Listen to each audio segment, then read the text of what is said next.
Welcome to the RadioU Podcast. Coming up, how do billionaires meet women? Also, will the live-action Moana sink or swim? All that and more on the way next. Well, if you don't already want to go right back to bed, this isn't going to help.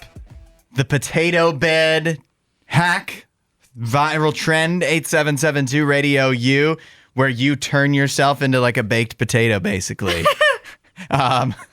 The way that you would do this is so you have your bed and you take a fitted sheet and put it upside down on top of probably the sheet that's already there. Yeah. Although that one's kind of unnecessary because you're going to have this sheet. Okay. So you have an upside down fitted sheet and then you start tucking in around all the sides of the fitted sheet as many pillows as you can squeeze in there. Oh. And then also blankets. And then maybe you put a blanket down over this whole thing. And then you get in and then you put other blankets over yourself and you're like swaddled, like you're tucked in tight, like you're some kind of little baby. Yeah. Or to me, when I'm seeing people do this, it looks like they're making a dog bed for themselves. Oh, okay. So another alternative might just be buying yourself the biggest dog bed you can find. Bed. Yeah, I have never heard of this trend before. But you know, I have seen people have like this. It's basically the description is like a dog bed. Yeah. I've seen people have this thing that they put on top of their bed, almost like an extra memory foam topper of a mattress, and it would have like around the corners and the edges a little pillow bed thing that goes all the way around. Yeah. And it looks super comfy. It looks so cozy. And I've never been this organized about going about this, but this is like how if I'm in bed alone, I will have a giant comforter and I'll just like roll up inside it so much. Maybe I'll stick my feet out because I don't want that. They might get too hot. Yeah. But the rest of me, I'm just rolled up because I want it between my knees. I just want like to be so stuck in there. Yeah. Like I'm in a cocoon or something. And so this kind of just makes that easier for you. Yeah. I love it and I want to try it out. This is how you know you're getting older, when you need a knee pillow. You're like, I need something for my knees. I've used a knee pillow since I was a child. Oh, really? Not a pillow, just I always want the blankets. I don't like my knees touching.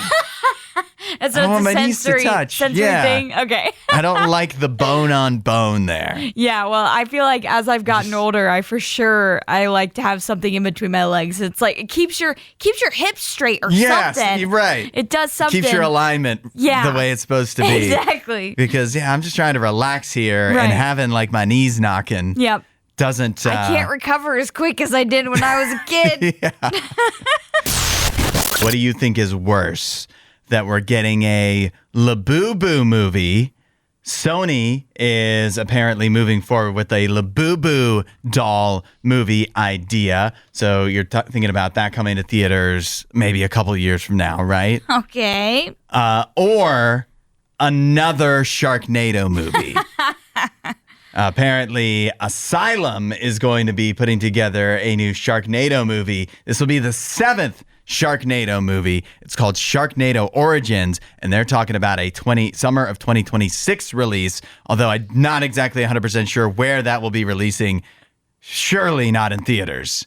I would imagine not. I would imagine they don't have the budget to do a wide release for Sharknado. So far, the other 6 have not made it to theaters, at least not in their initial release, I would say. But I feel like I associate like Sharknado originated, oddly enough, on the Sci-Fi Channel, right? I don't even know if that's a channel anymore. Yeah, what are channels? I don't even know. Right, I don't know what's on cable TV anymore, but yeah, I'm not sure if Sci-Fi is still around. They may have been bought up by like one of the streaming services or something.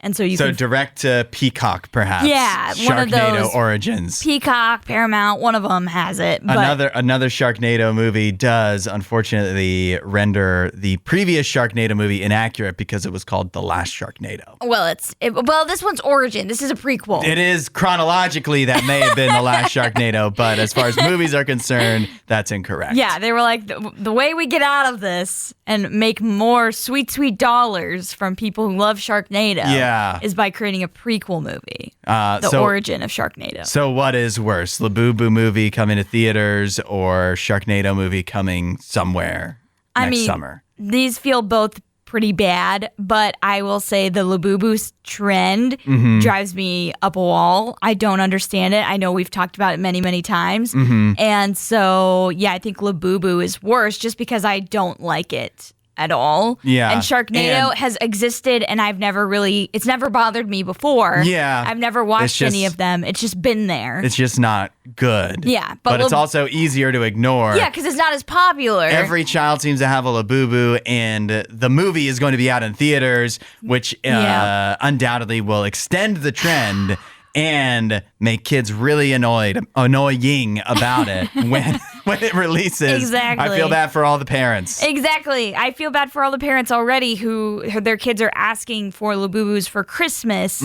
So I just do not understand the appeal. At least we will be able to find out the story of Labubu. What does Labubu want? Do I want to know Why the is story? Labubu here? Do I really want to know? It will help us understand Labubu. I think it's just going to make it worse. I have a hard time not thinking about this, and obviously any average everyday person is looking at these announcements and going, movies suck, I hate movies.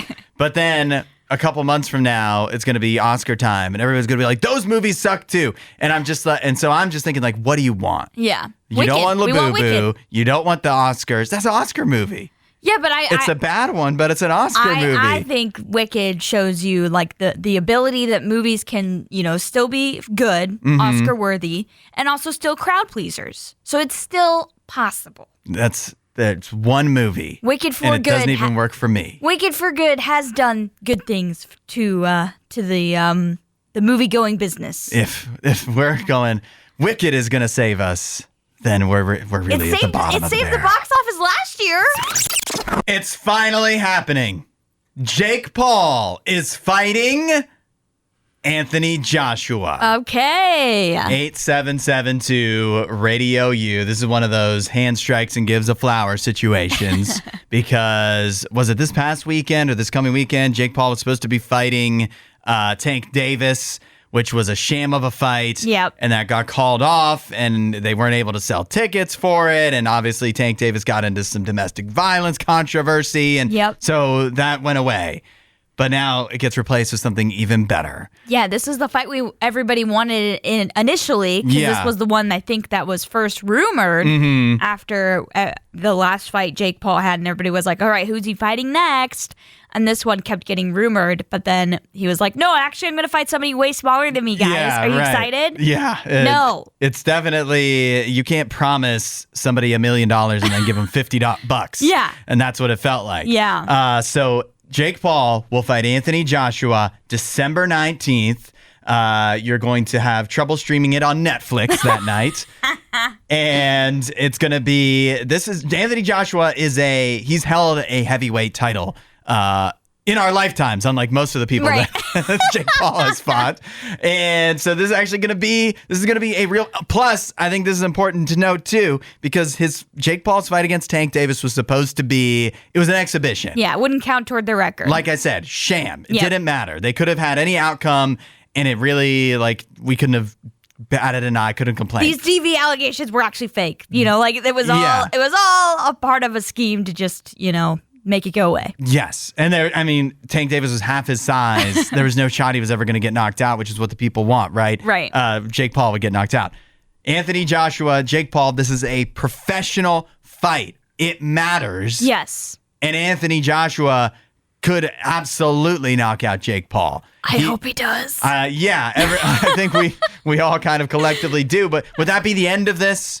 Would that be then the end of the Jake Paul situation? No, Jake Paul's ready for a comeback then story. Then it would be, they probably already have it in a contract. Paul versus Joshua 2. Yep. And then maybe he would get to knock him out again, which would be pretty fun. But even Dana White of the UFC, the chairman of the UFC, his literal quote is, everybody's going to get what they've been... Let me try again. Everybody's going to get what they've finally been waiting for. It's a weird way to put it. It's a weird order of words. Yeah. But that's what he said. Okay. Implying that we're all going to get what we asked for, which is Jake Paul getting knocked out. Yeah, he warns that Paul might get knocked out. And I feel like, okay, here's my thoughts. I'm excited for this fight. This was the initial one that everybody wanted. Mm-hmm. Will I watch it? No, because it's on Netflix, and the last fight on Netflix against Paul and Tyson was terrible. You'll try. You won't be able to. Yeah.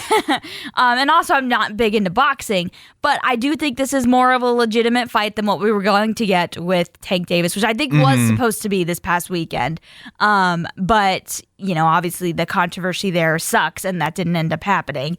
Sucks for all involved, but I do think that this is building up to be a moment where it's like, finally, Jake Paul's going to get knocked out, and then it's not going to happen. We're just waiting. I was just thinking the same thing. I'm waiting for the rug pull. Yeah. What's going to happen? What's the catch here? Yeah, right. What's the catch? How is this either not going to happen at all, or we're going to realize possibly after it's too late, the wool has been pulled over our eyes. Yep. We've been bamboozled once again. Yep. At least the only positive is that it's not pay-per-view. Okay. So it's not like you're going to be out anything but your time. And I guess any money that you might foolishly wager on this. Right. Just don't do that. And it's also around Christmas. Are you really going to take that time away from your family and watching Christmas movies? We're all getting together, everybody. The whole cousins, grandparents, let's watch them get knocked out. TikTok is once again in its feelings over a deep sea fish. 8772 RadioU. This time, it's the tripod fish. And listen to this. Listen to the existence of a tripod fish. You will understand why it's captured the fascination of TikTok. If you're born a tripod fish, first of all, you're more than likely, when you hatch, already infected with parasites. Oh, love that. If you can survive that, you spend the first few months of your life in a larva stage where you're more than likely going to become jellyfish food. But if you can survive the first few months and reach adulthood, then you experience a body horror not unlike what Demi Moore experienced in The Substance. Uh-oh. Your eyes melt as you continue to use them into your skull. You grow 3 long bones out of the bottom of your body, and you sink down to the bottom of the ocean floor, the deep depths, where then you use those 3 long bones to rest on the ocean floor, motionless, hoping for food to drift by. What? That is the life cycle of a tripod fish. How and why does this fish even exist? It's a biological anomaly, I would say. I would say so. And like many deep sea fish, it exists at the corner of despair and mystery on the bottom of the ocean floor. Oh my goodness, it's just terrible. What a terrible existence. I understand why everybody's freaking out on TikTok and making crazy sad edits about it. It's almost as bad, but and almost as sad, but obviously the life of this particular fish is not as bad as a tripod fish. But I remember getting all in my feels with the anglerfish AI edits and stories when the anglerfish was just, it wanted to see the sunlight and all of that. And that was its final moves before it died. But this is way worse. If a tripod fish somehow managed to defy the odds and float up towards the surface, it would do it no good. It wouldn't be able to see anything because its eyes had melted into its skull. Yep. And only to be rendered useless, which I guess you don't need them on the ocean floor either way because it's so dark and cold and empty down there anyways. There's nothing to see. And anything you could see down there, you probably wouldn't want to. But this is the life of a tripod fish. This is so sad. But I am seeing video here of one tripod fish swimming with the bones. Yeah. Doesn't look like it can go very fast or very far. No, it's not very mobile at all. Not really, but it still is able to technically move. I think if I was a tripod fish, I wouldn't want to do a lot of moving. No. The faster I could just be done with life. I feel like... This is so sad. It is. It's depressing. What an existence. Yeah. Why is there fish down at the bottom of the ocean floor? Why in the Marianas Trench and in that area where too deep for the sunlight to reach. Why is there anything down there? Yeah, I don't know. But this is just, it's just one of the sad things in nature that exists. And you're just like, man, pretty rough. Aliens do exist. They're down there on the ocean floor. It's a tripod fish. It's a tripod fish. Well, it seems as though China does not know how to get their astronauts home, Hudson. Oh, we've been through this. Yeah, we certainly have experienced this as Americans with astronauts that were stranded in space for months. Well, something similar has basically happened with some Chinese astronauts. So 3 new Chinese astronauts that they were part of the Shenzhou 21 crew. They are now stranded aboard the Tiangong space station because their return capsule departed with the outgoing crew that had been stranded before them. So the previous crew, which was part of Shenzhou 20, used the Shenzhou 21 capsule to return to Earth after their own return vehicle was damaged by suspected space debris. Mm-hmm. To bring the stranded crew home, China could launch an unmanned Shenzhou 22 spacecraft or repurpose the damaged Shenzhou 20 capsule for return. But China's space agency is also potentially going to launch a rocket and return this Shenzhou spacecraft for this emergency in an 8.5-day turnaround, apparently. But yeah, as of right now, there is no plan to get this Shenzhou 21 crew home, leaving them temporarily stranded in space. So at least they have options. They've got some options. And I mean, I feel like when we had the thing happen with the 2 NASA astronauts, we also had a lot of options. They're like, well, we could do this, and they could be part of this crew, and they could come home with this crew, or blah, blah, blah. And so it seems very similar. And then somehow they still wound up being stuck there for about a year. Right. It seems very similar in this situation. So I don't know if I really buy that they can make this turnaround happen in 8.5 days, because I don't know how long the Shenzhou 20 crew was stranded, but it just seems like this keeps happening. If I was a part of this new crew, I'd be thoroughly upset. Yeah. Because the new crew just arrived on October 31st. Right. So since they've been there, it was just recently that the other crew that had already been there and had been stranded left on the new crew's vessel. Right. If I'm the new crew, I'm like, wait, that was for us. If we knew we were going to be stranded, why did we come? Right. Why wasn't it an unmanned mission? Yeah. I guess, okay, so the new crew arrived right before the other crew was about to leave, but that was also before it says their vessel, their whatever they were supposed to travel back in. Yeah, Shenzhou 20. It got damaged right hours before they were scheduled to leave. Gotcha. A likely story. Sure. But now, I guess to be fair, though, the crew that's new that is stranded there now just got there on October 31st. They're supposed to be there for 6 months. Okay. So does it really count as stranded when they're not supposed to come back yet? They're not supposed to come back for another 5 months anyways. Yeah, I guess not, because that gives, the Chinese, space agency, whatever they're called, time to come up with a plan, whether it is to send up an unmanned mission or just trade them out and continue to do this trade out, like basically what they just did. Yeah.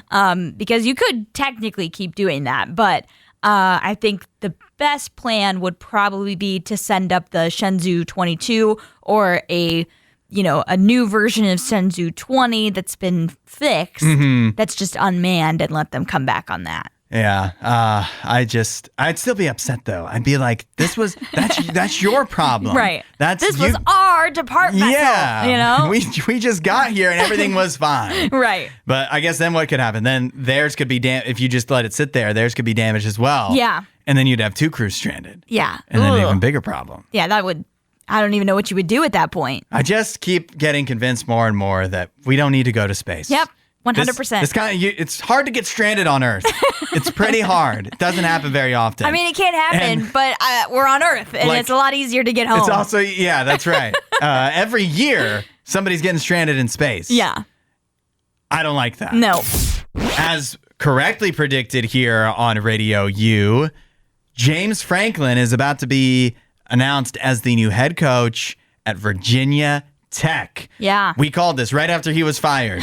I said, somebody, probably Virginia Tech, is going to be super fired up to get James Franklin, to hire James Franklin. And I wasn't saying that Penn State shouldn't have fired him, but I was just thinking that, like, you have to be prepared for that. Yep. That James Franklin could go somewhere else and probably have a lot more immediate success than Penn State might. Right. And I think this is a great move for him. This is what we said when we initially, mentioned that this would be a great landing spot for James Franklin.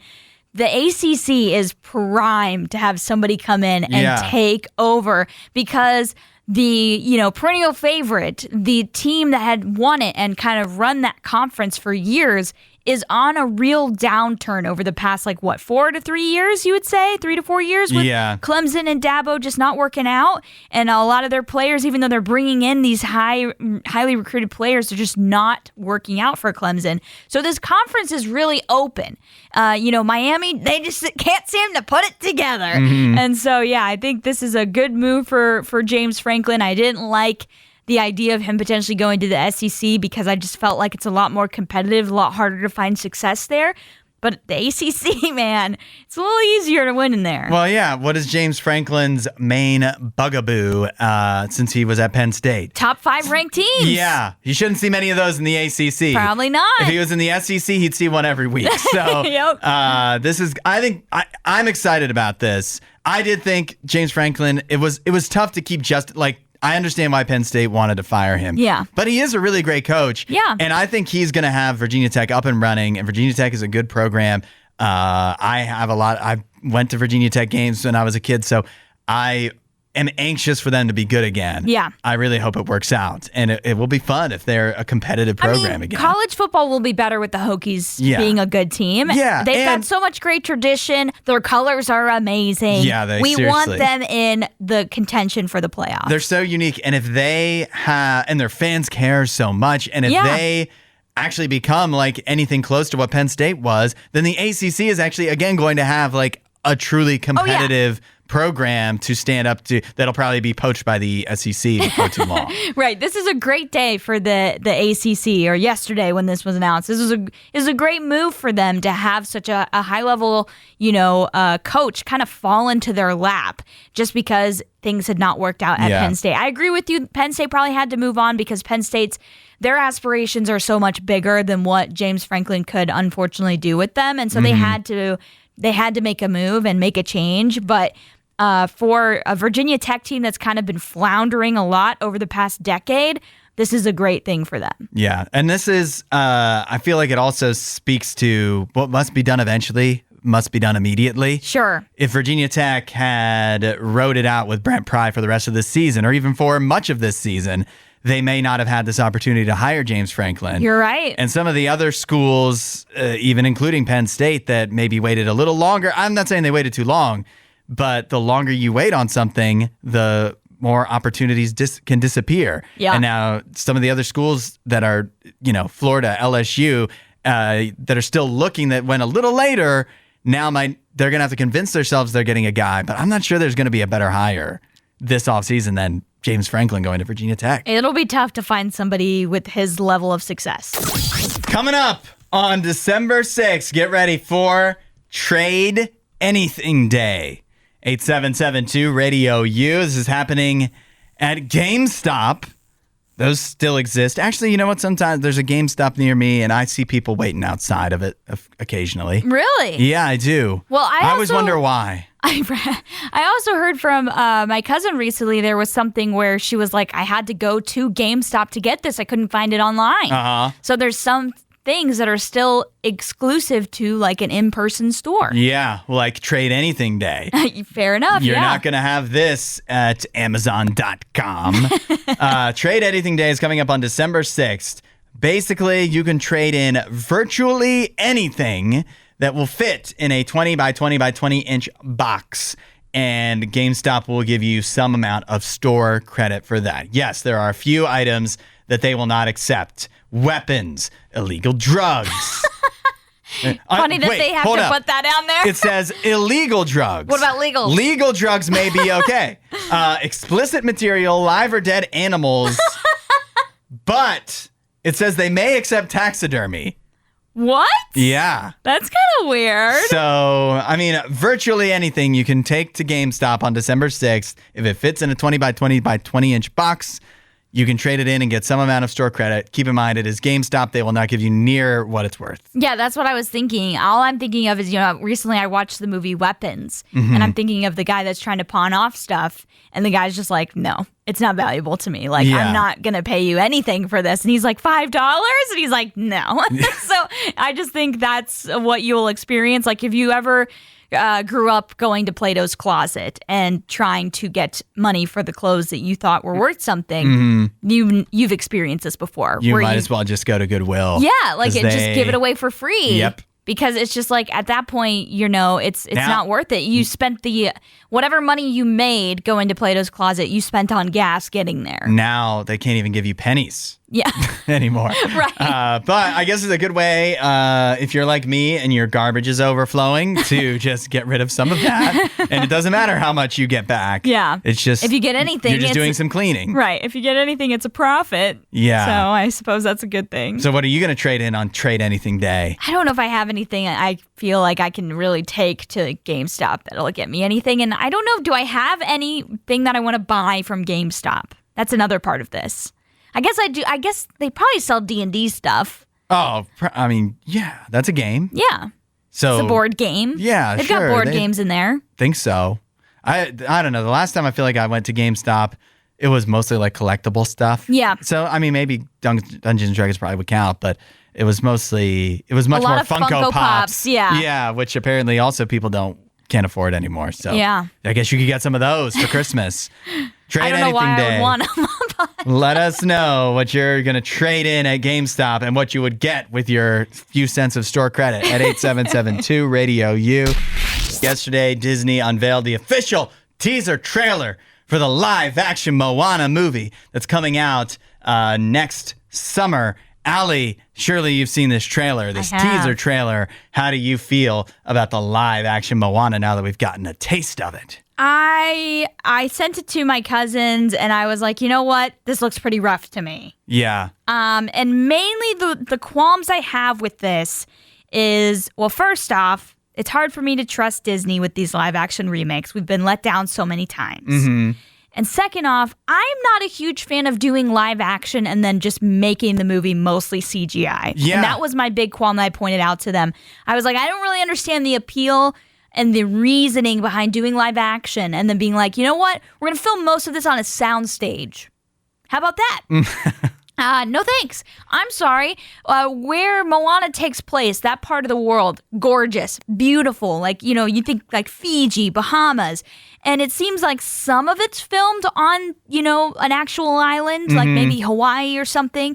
But it's mostly filmed on a soundstage. And some of it you're going to have to do because the water moves. And, you're going to have to make some of it, in a sense, with CGI. But it just seems like they're really heavily reliant on it from the shots that we got. Mm-hmm. And it just doesn't look good to me. Yeah, I don't understand why the shot of Moana singing on a boat looks so bad. It looks so bad. That's the one that's particularly like, okay, she's obviously on a soundstage. It looks like a Broadway play. Yeah, it does. It does not look like a Disney, live action, like, actual high budget film. Mm-hmm. It just looks, and it's probably not finished yet. Maybe it'll look better when the movie comes out. But yeah, I put out something to tease us that looks worse than, Yes, that's a 100% valid question. When it's Disney, why are you putting out something that's not done? Nobody made you put it out. Right. You could have just waited till it looked better. I honestly kind of forgot this movie was coming out in general. I thought so too. I thought that they kind of gave up on that. Or I thought they had switched to the Moana sequel or something. Right. Because the Moana sequel just came out this year. This seems really fast to me. Yeah. That this is coming out next summer. But this is what I was thinking too.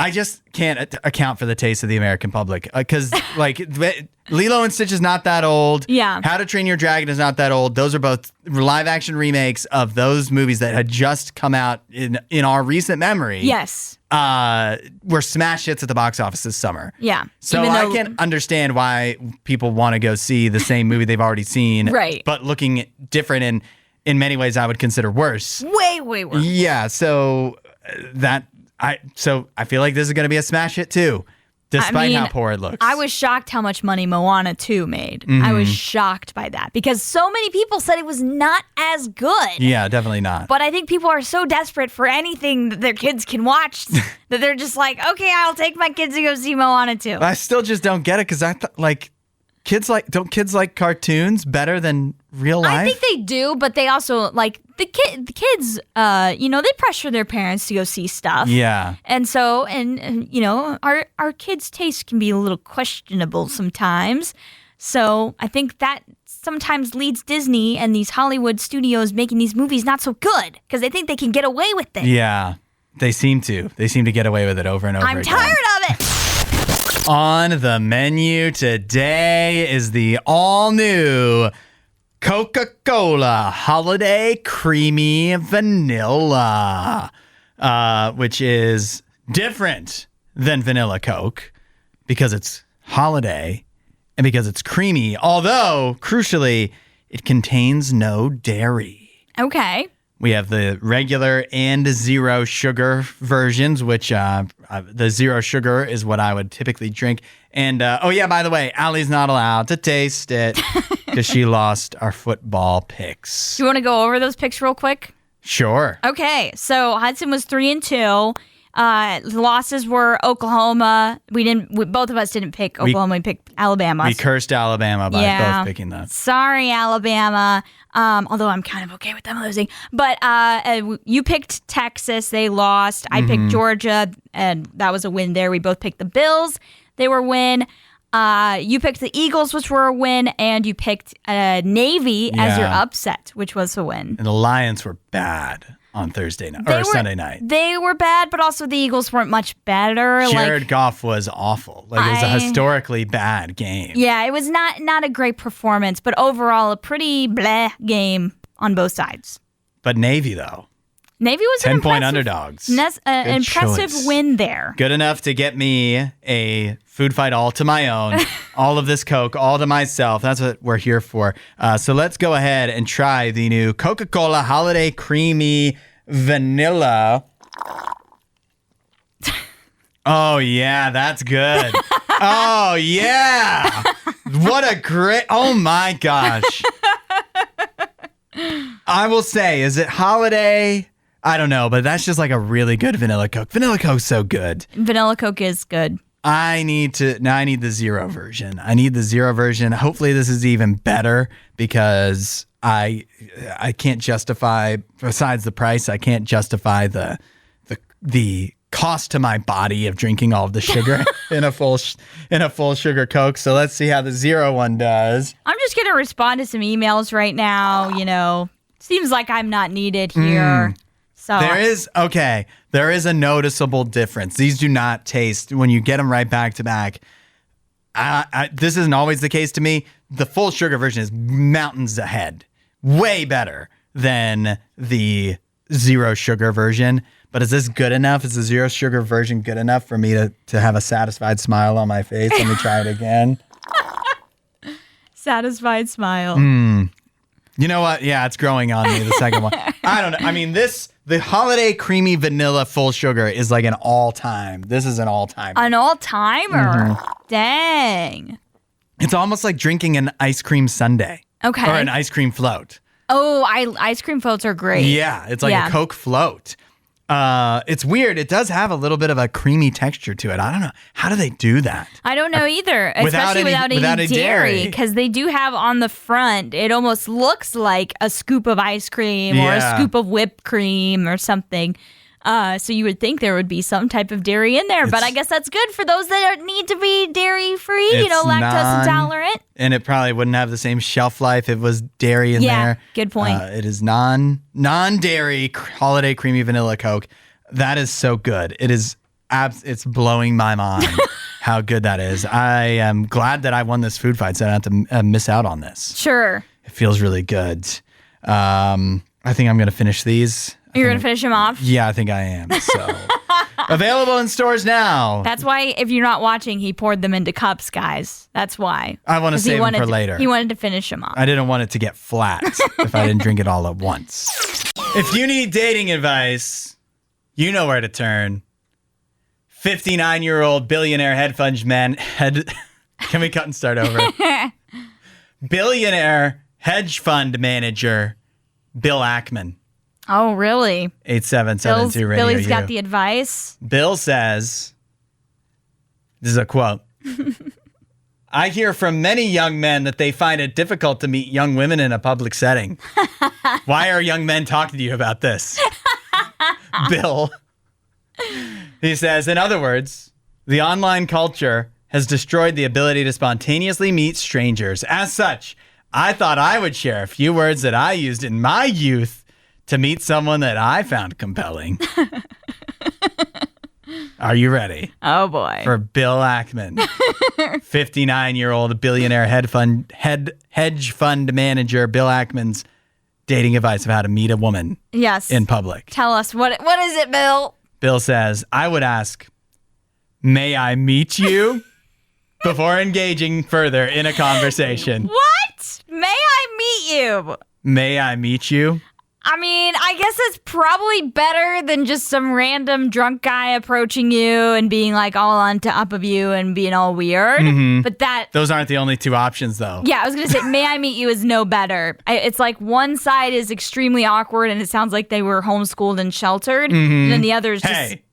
We watch it. The other just sounds like it was, they're just drunk or whatever and rude and they don't know how to behave in public. So we don't want either of those. There's other options. Plenty. He could have said anything. Yeah. He could have said anything. He didn't say, don't get drunk and falling over and sloppy and throwing up. He said, may I meet you? He says, I almost never gotta know. Maybe it's because you're a billionaire, Bill Ackman. He wasn't a billionaire in his youth, right? He probably was. When did he have rich parents? I feel like he's probably a Nepo baby, rich right? Parents, 100%. He says, it inevitably enabled the opportunity for a further conversation. Inevitably. Oh, sure. He said, may I meet you? They couldn't resist. And inevitably, the women would engage with him. They fell at his feet. He says, I met a lot of really interesting people this way. Okay. I bet you did. I bet you they were probably like, please never talk to me again. Yeah. I mean, it's a polite way to do it. It's proper grammar. May I meet you? All of that stuff. But it's just like, it's just over the top, Yeah. It's going too extreme. How about a hi? How's it going? How are you doing today? Something like that. Yeah. A very light compliment. Yeah. Maybe. Yeah. Something not too creepy. Yeah. Just keep it very... I was going to say, the compliments can be also a bit much. So you do need to be careful there. Shirt. Comment on the shirt. On the shirt? Yeah. Say, I like your shirt. Especially if it says something. Okay. Maybe if they're wearing a Radio U shirt. Okay, yeah. Yeah. Or like a team. Okay, yeah. Yes. If it's a sports team, that is a great conversation starter because you can be like, I am also a Buffalo Sabres fan, and you can have camaraderie there. I'm wearing a Stranger Things shirt right now. You strike up a conversation with me. Yes. That's fine. Yes. That's totally fine. I think that's okay. But what I thought you were meaning is because sometimes girls can take it as like if a guy compliments our outfit, our shirt, it can be like they're complimenting your body actually, and so it can be a little creepy. Sometimes. Well, isn't that you though? What do you mean? Nobody said anything about your body. Well, I just mean sometimes it can come across that way. Yeah. So just be careful with be careful with what compliments you give. This is why you wear generic shirts so that you don't get conversation started with. No, I don't always wear generic shirts. Yeah. That's not true. Not always, no. But right now. Right now, I'm just wearing a sweater. I'm telling you. I've experienced this. The more unique the shirt you wear, the more likely a conversation is going to happen. Well, maybe I don't want a conversation right now. No, I'm saying this is something I have to think about before I put on my Montreal Expos jersey. I mean, you always wear a shirt with the design. Am I ready for the conversations that will come with this? Yes. And so sometimes, yes.